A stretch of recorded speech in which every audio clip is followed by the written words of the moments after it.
And in today's episode, I have the pleasure of digging into the mind of Graziella Thake. She's the CEO of the Optimisation Hub, and she has been mentoring and coaching a lot of these great athletes, sports team, high performance people in the industry. So you don't want to miss out on this great episode where we're going to dig into how she's working with these kind of people, what kind of key elements you need and that she's expecting to see in the next few years. What are the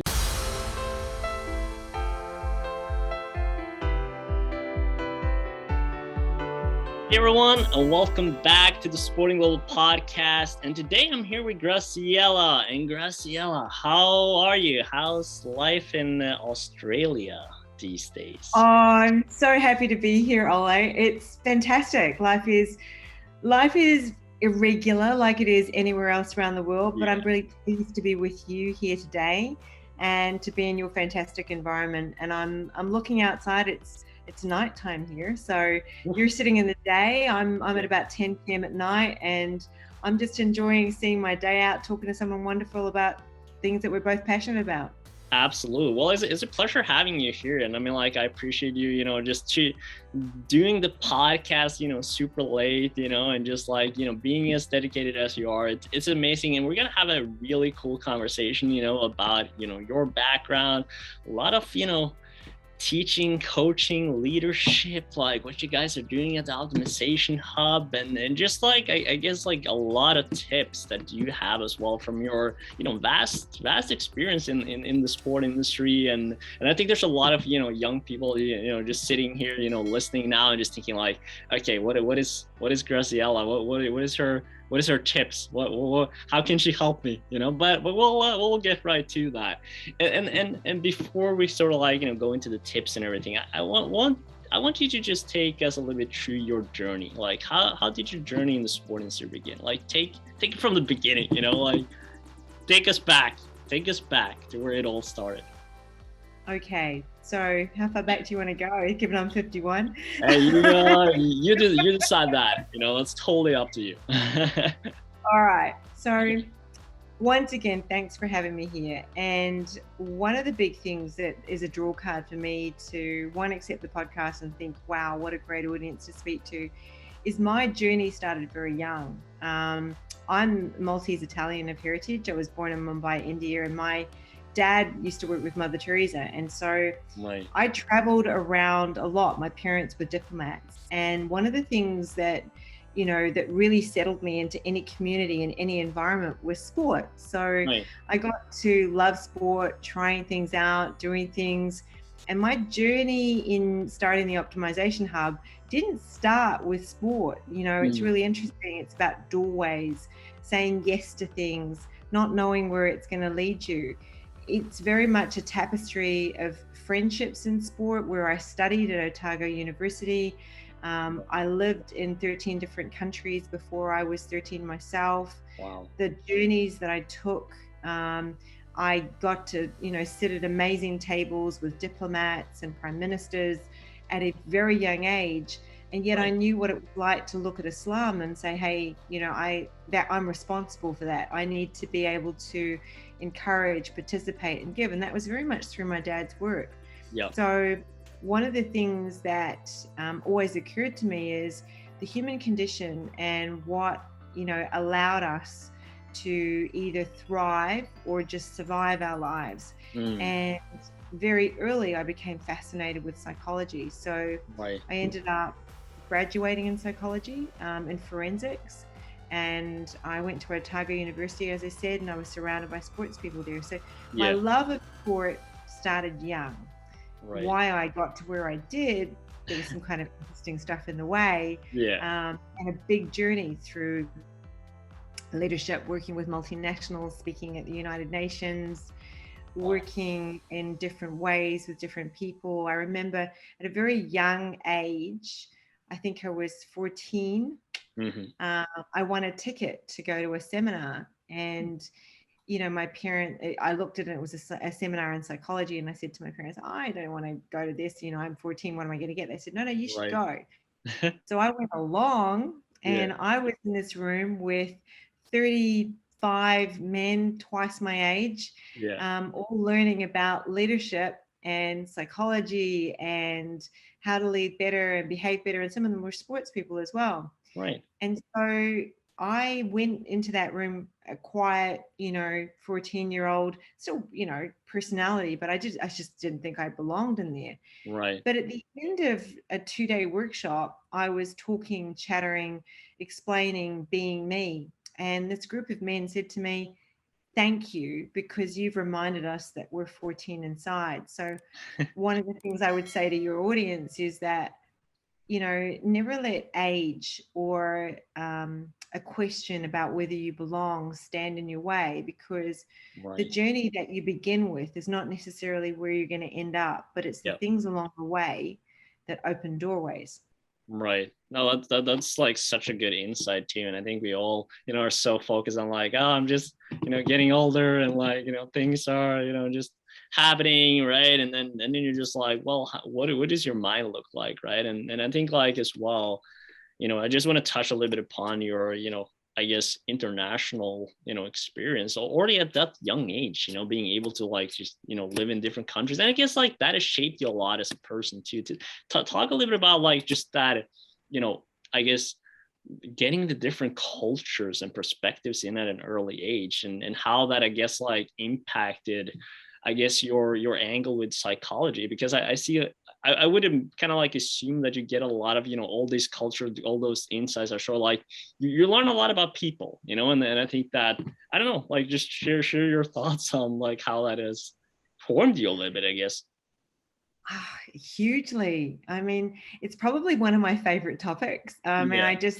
I break glass ceilings a lot of the time, and I'm really passionate about young people. I'm a Right. mother of two. I've got a 17-year-old who's played internationally and also who's lived in lots of different countries, and a 12-year-old. Both are taller than me, which is, not that hard, I suppose. One of the things that I think about quite often is how diversity and inclusion can be words that roll off people's tongues. Mm-hmm. I was born in Mumbai, India, but I'm Maltese Italian. I have a heritage that goes back to the 14th century on my Maltese side, and Right. I lived in different countries, and I can speak German, but I can't speak Italian, and I Right. embrace all cultures. Yeah. I'm part of Asia 21 because I'm considered to be Asian because I was Asian born.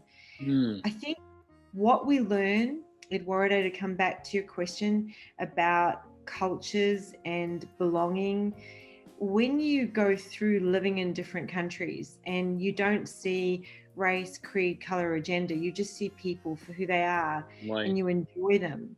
Yeah. It gives you this wonderful, unique appreciation for relationship. And relationship supersedes what you see on the outside. It's what Yeah. you feel about someone. Right. And I guess that's become my barometer in life. I mean, I've taught leadership in, 26 different multinationals. Yeah. And my greatest barometer is the emotional intelligence that you gain. So I believe that, once we see a world without defining it with an outsider, an external, or an ability, it becomes a real relating world. So Yeah. I thrive through my differences. I didn't like them when I was a kid. Right. It was difficult. I didn't like people not being able to say my name, Graziella. Like, I don't know how many different versions of that have I got, but Right. I also didn't look the same as everyone in the places that I lived, and I didn't have a family there. It was just my mum and dad, and so many things about difference sort of ruled that type of the world, and I could have gone a very different way, but I embraced those differences, but I also didn't see differences in other people. And I think that's enhanced my ability to be whatever I need to be in the roles that I've taken on.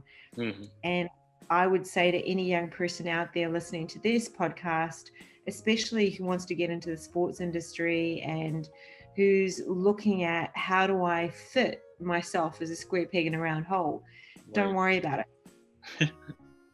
Just be who you are, and don't see the differences, explore them, adventure them.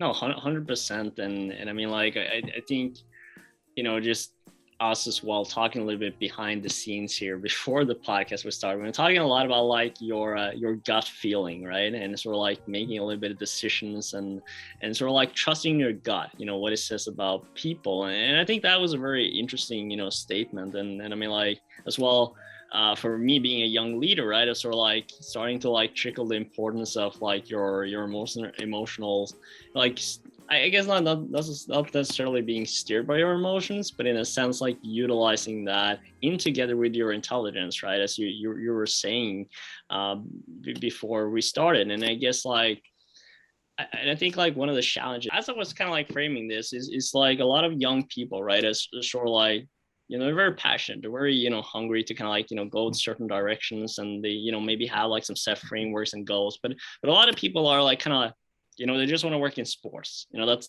sort of like their main objective, their main goal. And I guess like in that process of finding yourself, like how and where do you start sort of like listening to your emotions, as in a sense of like, I guess, utilizing those and then taking those decisions on the way, because that is kind of hard when you're young. It is. And you know what? All I'd say to you and to the audience is I don't feel any different inside than you do. You know, quite often I listen to people, they sound really amazing. People tell me I sound really amazing. And I look at them and I think I'm no different to you, and they're no different to me. Right. There is a young person inside each of us that just craves to belong to something or be appreciated for what we do. Mm-hmm. That never goes away. You've asked a couple of questions in there, and one of them was, when do you learn to listen to your gut, your emotions? And I think another way to answer that is, when do you learn to respect it? You know, I think we always have those feelings, but we don't always learn to trust them and respect them. Right. And one of the earliest things that I learned, so my first, you know, sojourn into my careers when I graduated was going into forensics. And I know you asked me a very important question, you know, before we started our interview, which was, how did I get into, you know, to sport and to psychology? And one of the things that I did when I graduated was, or before I graduated, was I asked people in different industries, how do I develop a career in psychology? What did you do? What did you learn? Mm-hmm. And, you know, find the people that aren't afraid to share what, you know, they've learned, because I really believe that's important. And I remember a great lady said to me from KPMG's, actually, she said, oh, look, you know, I would recommend you get into forensics before you get into corporate or sports or do anything, because it's going to teach you a lot about instinct, and it's going to teach you a lot about your emotions, and it's going to challenge you. And I said, okay, great. So I applied for forensics, I applied for aviation, and I applied for working in aeronauticals. And I got offered a position in the US. I got offered a position, you know, working with the airlines as well. And I got a position offered to me in forensics. I went to all these great interviews. And when I was in my panel interview, I really relied upon my emotions and my instincts, and I was really truthful in myself. Mm-hmm. So I wanted to show people who I was as well as what I knew. And I'd actually been through 6 years of volunteering, you know, and I know the challenges that young people face, especially now, trying to break into industries. And quite often I say to them, look, you know, be an intern, trial some things out, find the right person who will open a lot of doors for you, because sometimes, you know, people tend to whiplash or use interns or use young people, you know, in their industry. And you've got to find someone who's keen to develop you. And that's to expose you to different things, to teach you different things, to teach you how to trust your emotions and your instinct alongside how to do a task. Right. Because if you want to develop yourself in a career, it's going to come down to how much you take on board in skills, but how much you grow as a leader of yourself and in your capacity to deliver something in bigger and bigger ways, to take larger positions. So to do that, you've got to trust what you do. And that's a combination of having the knowledge and trusting your emotional intelligence as well. And those things grow as you move through industry. And so the faster you can get access to someone who's going to teach you how to do that. I mean, that's why I do the work that I do in sport, and Right. why we mentor young people, is because the faster that they begin to do that and have access to tools to do that, the quicker they're going to succeed. And we're keenly interested in the organization I have at the Optimisation Hub in seeing young people succeed, because all the things that we trip over, they don't need to trip over, you Right. know? No, 100%. And I mean, like, and that's why you're here, right? To share that passion and that insights, with all these young people that are listening and tuning in. And let's go, to your role as the CEO of the Optimization Hub now. And I guess, like, you touched a little bit upon like some of the work that you're doing, but I guess, like, if you want to kind of like map out like what is the core purpose of the Optimization Hub, and how do you make an impact, in the industry, like in the sport industry, I guess, like if you focus more on the sports side, what is your angle and your focus with the sport industry? So the biggest thing for me in arriving at evolving the Optimization Hub, so innovating it and developing a world first curriculum in the Optimization Hub, was really about sports tech for mental health, because it was the missing componentry. So a lot of my life was spent in developing leadership in corporate. So I went from forensics, graduating, going through forensics, working in a maximum security jail, then coming out and working in corporations, working with 26 multinationals, developing leaders, working with vast teams, speaking at the United Nations, to always having sport beside me and evolving by cultural therapy and seeing this consequence that sport was always building society. It was always part of what we did in corporations. And I worked with sports and sports teams. When I sort of saw sport professionalizing, I didn't really pay attention to that fallout rate later on. And what I began to see quite honestly, was about 5 or 6 years ago, it was brought to my attention when I returned to Australia after traveling and working in different places, Right. that sport wasn't doing so well, that people were transitioning out of sport with mental health issues. They were transitioning out early from sport without the careers they were hoping to get, and those young people who were seeking to get into sports careers were finding all sorts of barriers.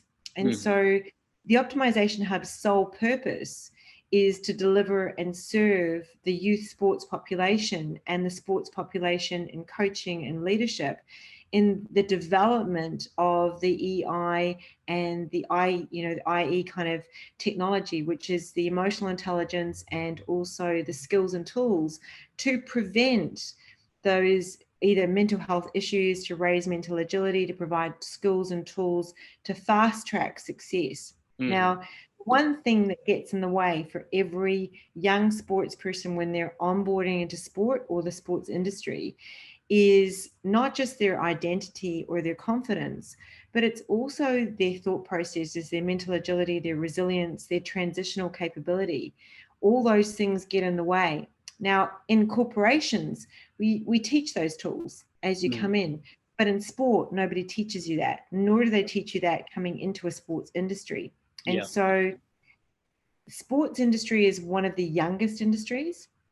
It also attracts a lot of young people, and sport itself has this midline of second tier athletes that feel like they can't go anywhere when they don't succeed at a national level or succeed in a sports career. And so they're kind of left in limbo. Our primary focus is to deliver a world first curriculum, which is what we do for transitioning, for onboarding and offboarding into sport, but also for onboarding into sports careers and growing those sports careers. So whether you want to develop yourself as an athlete, you want to develop yourself as a coach, you want to develop yourself in sports leadership and governance, we have a fast track course for you. And those courses are 4 to 6 weeks long, but they are, very successful. And one of the reasons they're so successful is we also work in a group environment, and we expose you to mentors from around the world and people who can work with you and fast track your success, so that when you come out the other end, you come out equipped to turn those stumbling blocks into stepping stones. Right. Right.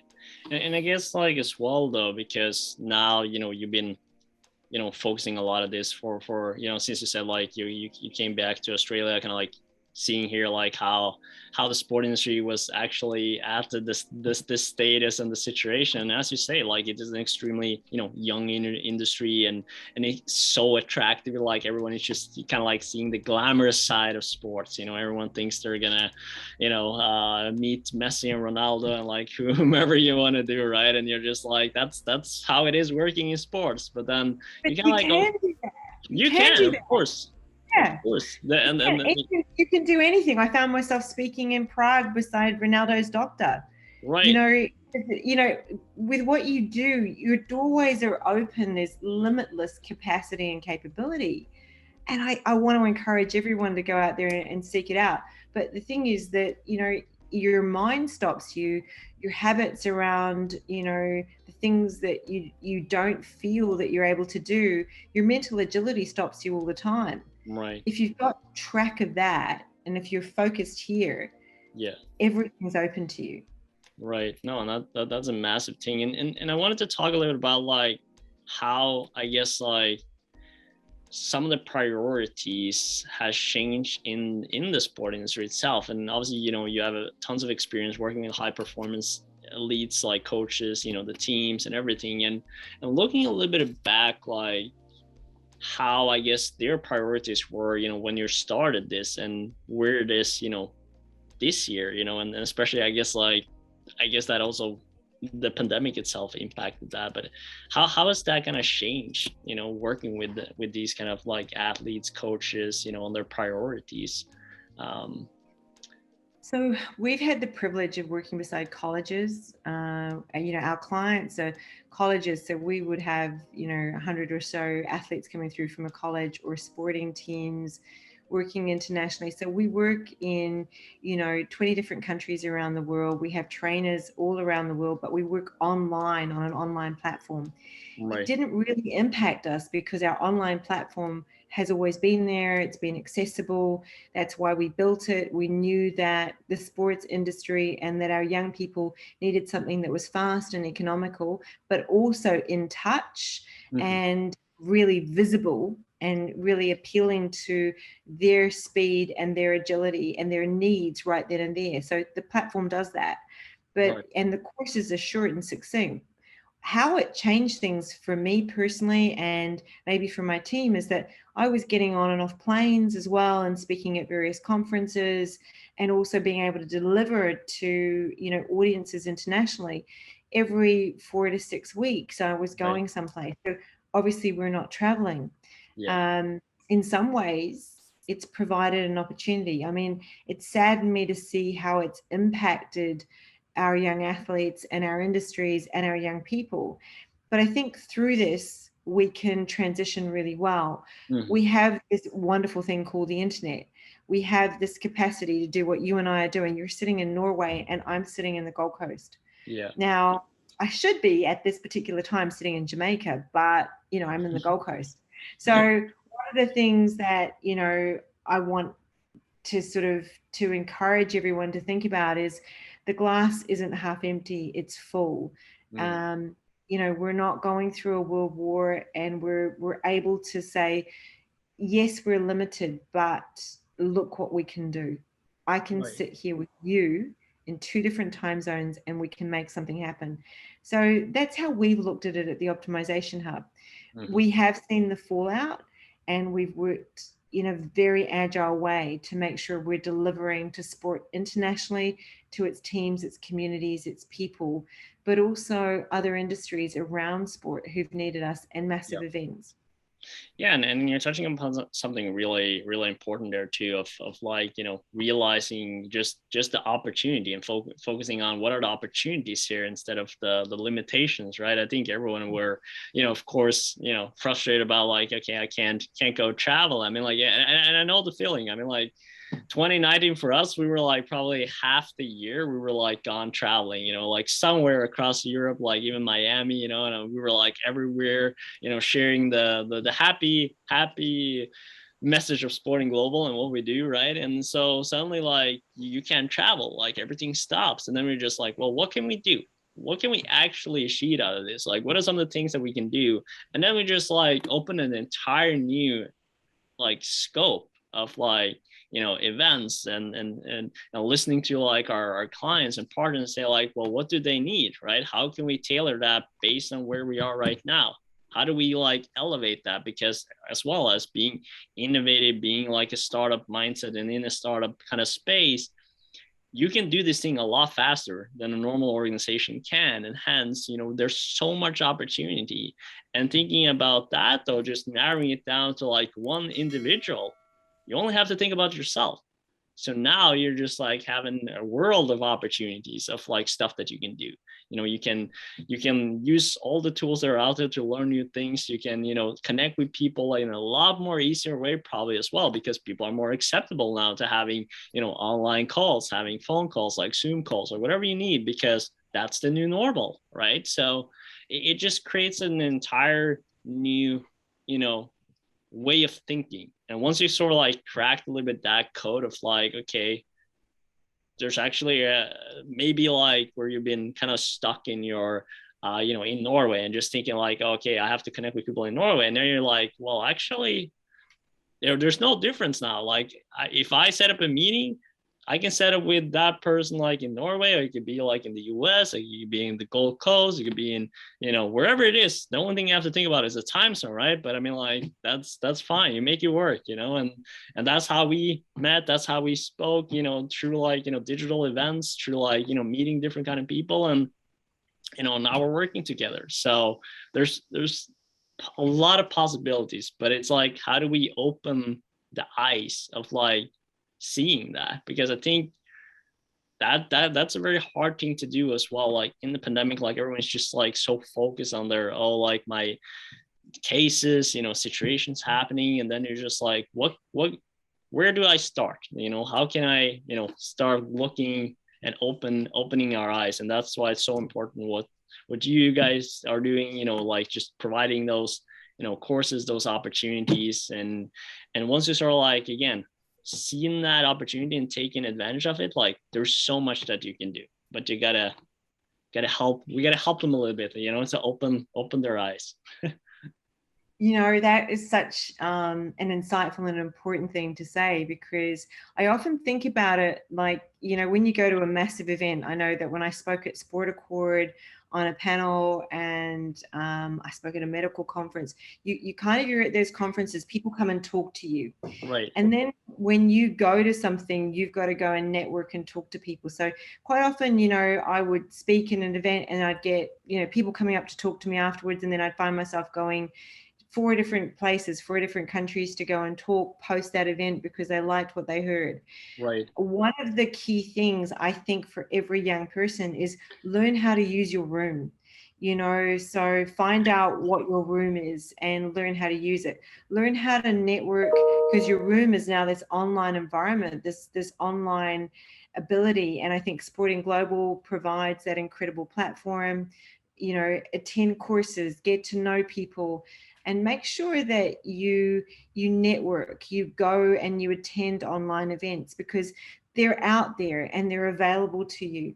And I think that's the thing that I learned very early, is that you have to get up and you have to go talk to people.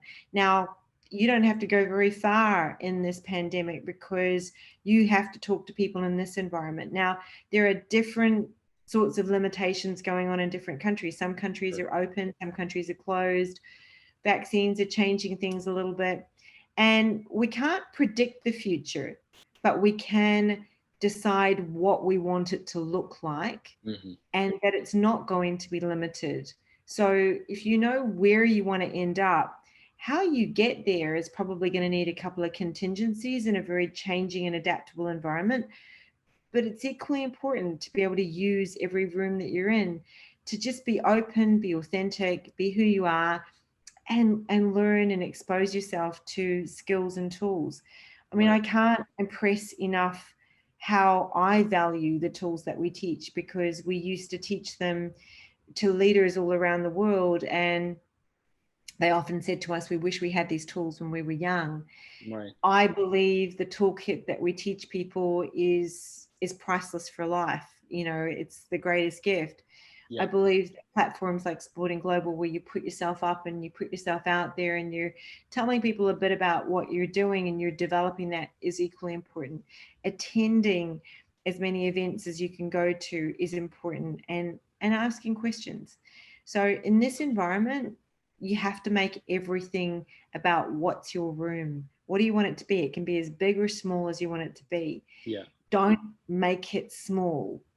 Make it big. The world is big, but you can access everything through this wonderful internet. I mean, Eduardo, when I was talking to Eduardo the other day, I said to him, you're really lucky, you and Ole, because when I started work, I had black screens with white text on them, and that was a computer for us.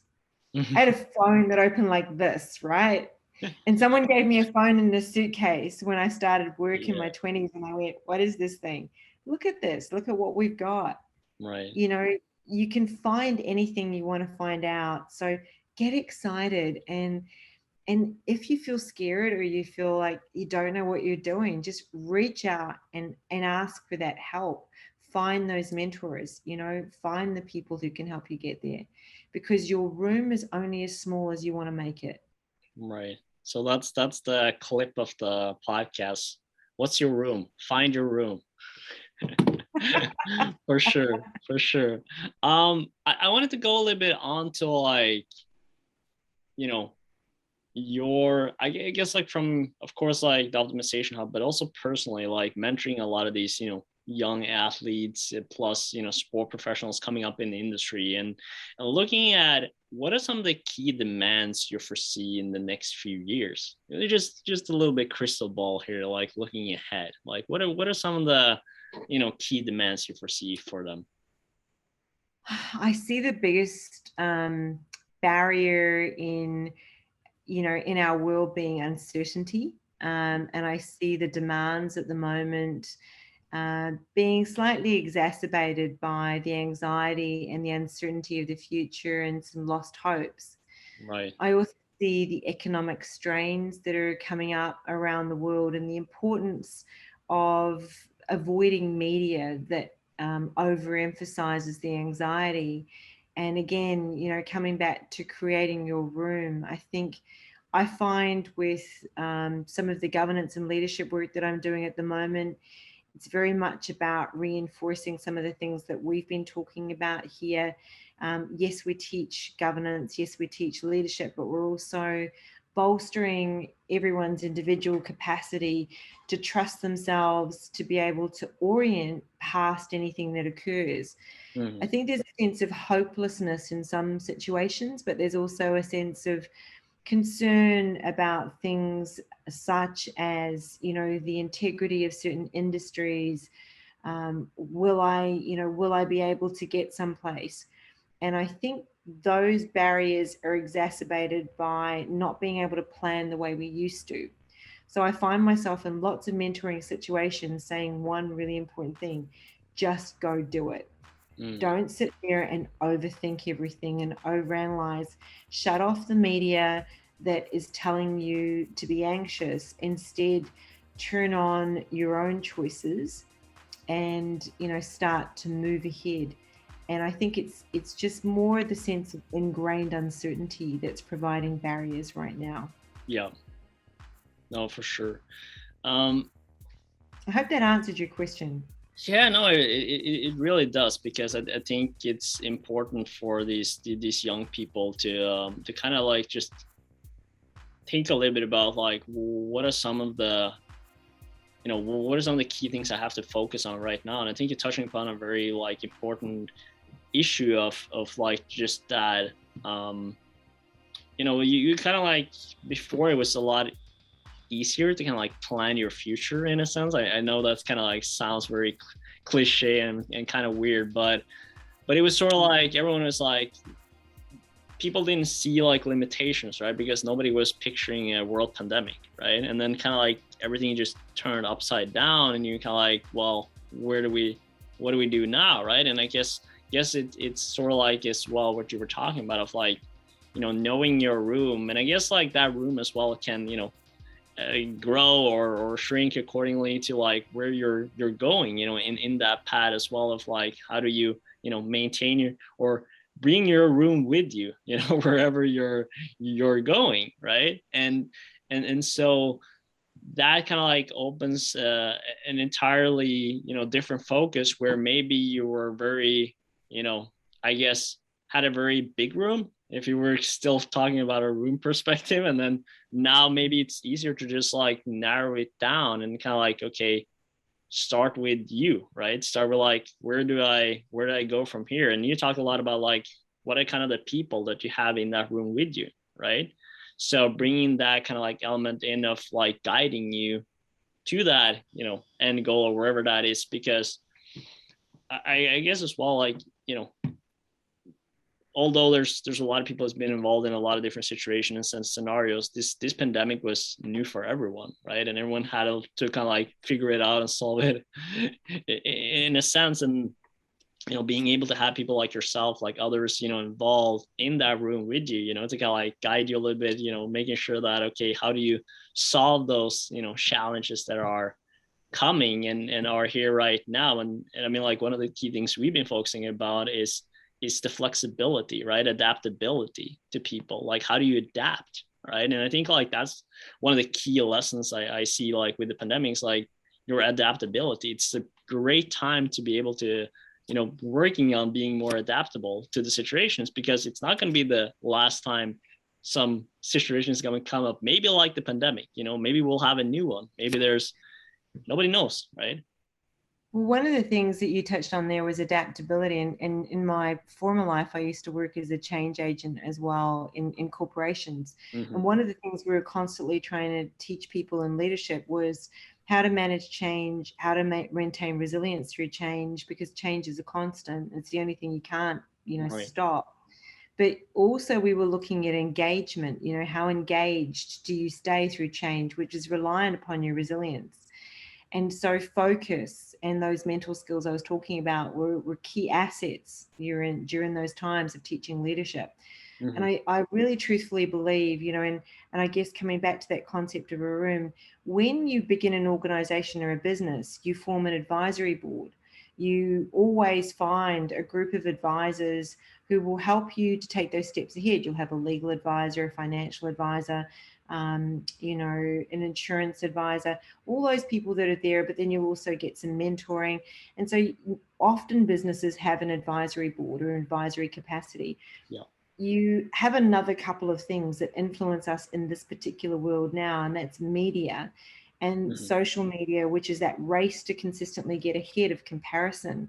Right. And I truthfully believe that can be either a real precursor to success, or it can be a real hindrance. It depends how you use it. Mm-hmm. And so I think for every young person that's listening, I would encourage you to think about your room consisting of those advisors that you needed, who your safety net was, where your stop valve was with social media or media, and whether or not you're steering your ship, your room, your direction, because you've got to build on what you want, not what you're told to want. So Right. you have to really think about what that is. Yeah. And to do that, you need the right kind of advice as you go. So like a business, you as an individual have to have those advisors. It's important, to think about who do you trust to give you that guidance. And the other thing you need to be thinking about is, where is my stop valve? Where am I going to stop listening to the audience? It might be the friends who tell you that you can't get ahead when you know that you really want something, and they say, hey, don't dream too big. It might be, a number of athletes say to me that they get used to having to love the haters, the people that don't like them because they're successful. Right. So it's important to decide where your valve is, where you're going to stop listening to an audience that's too critical, where you're going to stop comparing yourself to everything else that's happening, and where you're going to start choosing what you're going to put in so you get something better out. Right. No, it's extremely important, and there's some definitely key and hard lessons, to to learn from this and to work on. I mean, like that's the exciting part too. It's a process, and you never stop learning. It's always, keep like, getting new inputs, new insights, and having, like you said, great people around you to, like, guide you and making sure that you're on that right path, because it's very hard doing things alone. It's not impossible, of course, but once you sort of, like, as well, getting to that space of, like, your room and knowing a little bit where you're going, it's a lot also easier to know, like, who do you bring in that room with you. And I think that's a very key thing to take with you as well, like, as a young professional. Like, you don't need to know exactly from the beginning, like, who do you bring in, but once you kind of, like, start, going into that space, you kind of, like, see, okay, that makes sense, or that makes sense, and then you kind of, like, just start filling your room with those kind of people that you want inside, that fits with your values, your way of thinking, the approach that you want and that you think is going to help you reach the goals that you have. I think, I was thinking about this when you were speaking there. There are going to be situations that are going to come up for every young person, for every one of us, that are going to be tough and difficult and unexpected.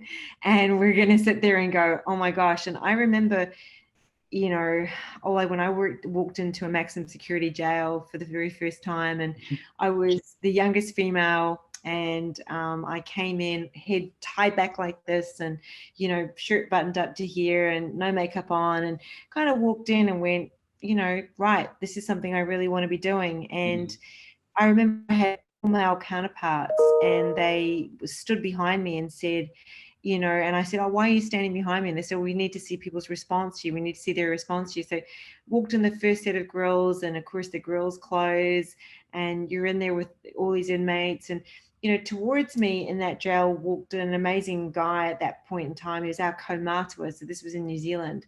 And kaumātua is an elder, in New Zealand. And he was the kaumātua of the Department of Corrections, a very important man throughout. He'd been on my panel. He said, hey, Sunshine's walked into the jail, and he walked me through the jail, never had a problem working there for 9 years. I saw a lot of things.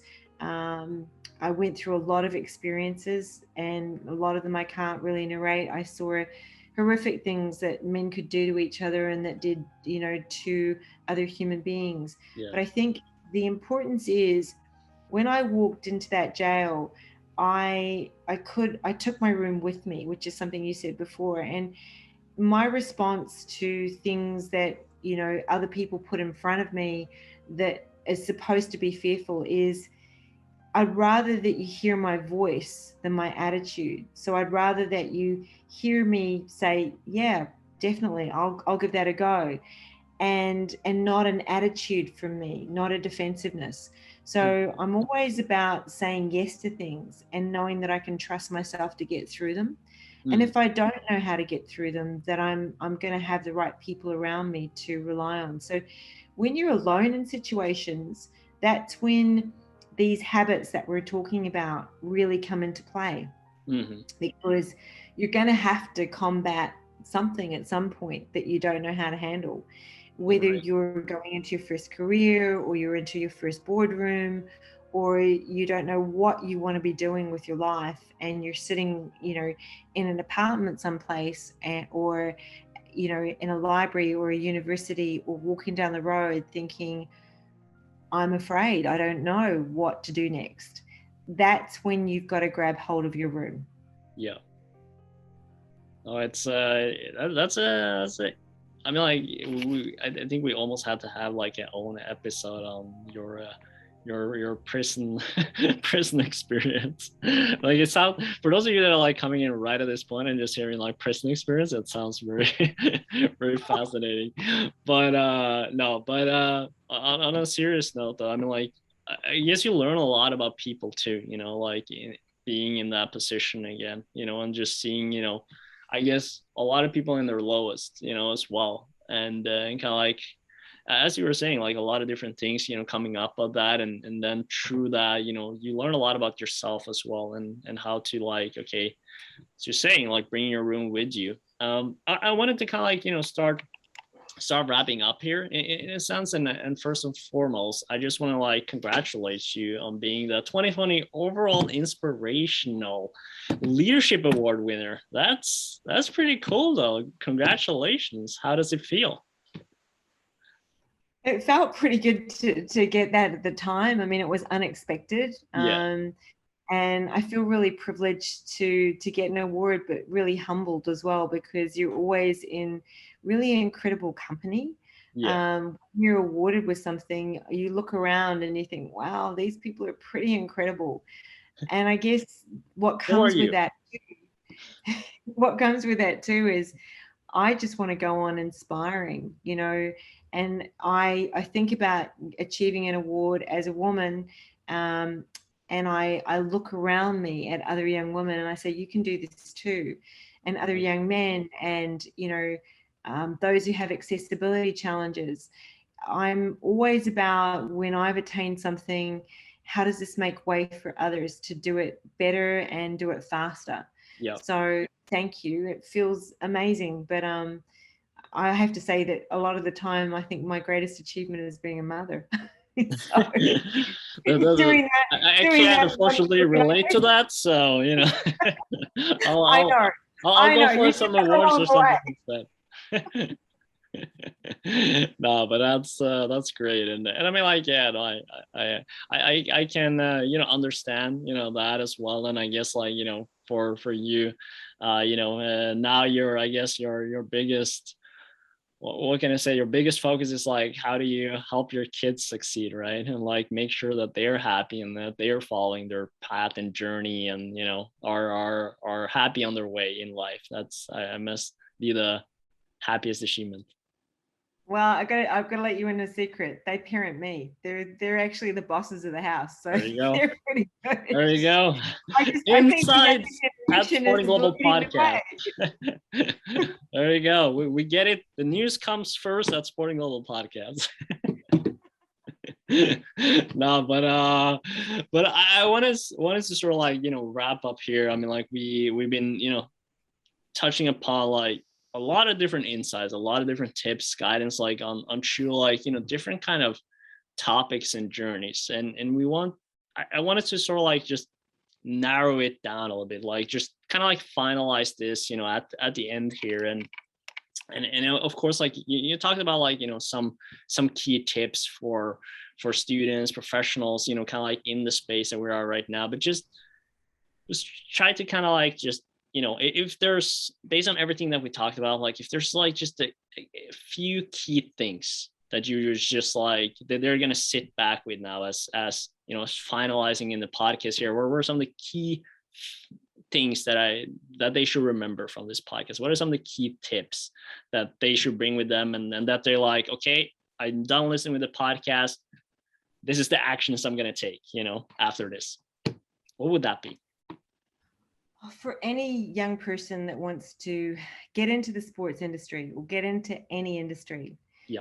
the key takeaways I'd love you to take away from today is that you can do anything you set your mind to.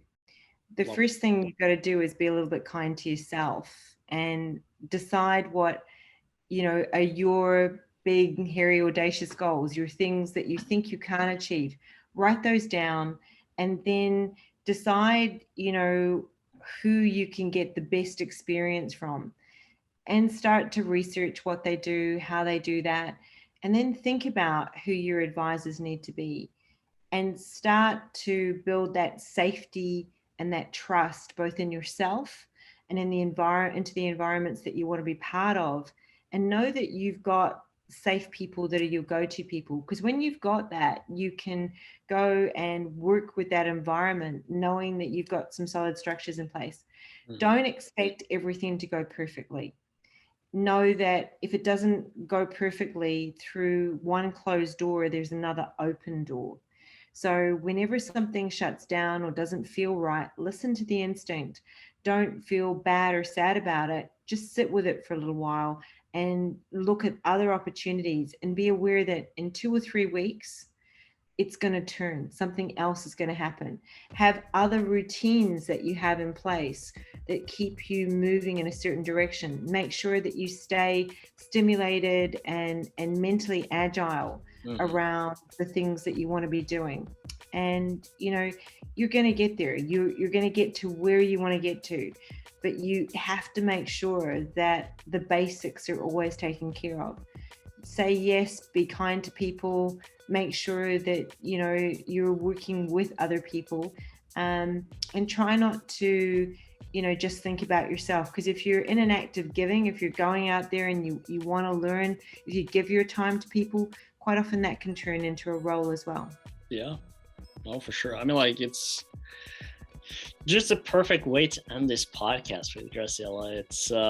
It's been a pleasure, you know, having you part of this, you know, and as always, you know, kind of like just listening, hearing your, you know, insights, your thoughts, your just a lot of, you know, experience there that we could talk a lot about. I think, I mean, like, we're just scratching the surface, but there's some really key things, of course, that we have to dive into. I think, you know, at some point, you know, in the future, we have to go a little bit deeper into things, but for now, you know, like I said, it was enormous pleasure having you part of this podcast and for sharing your thoughts and insights. And to wrap things up, I mean, like, I don't know if you're aware of our little tradition that we have in the SportIn Global podcast, but that's I gotta learn you some Norwegian.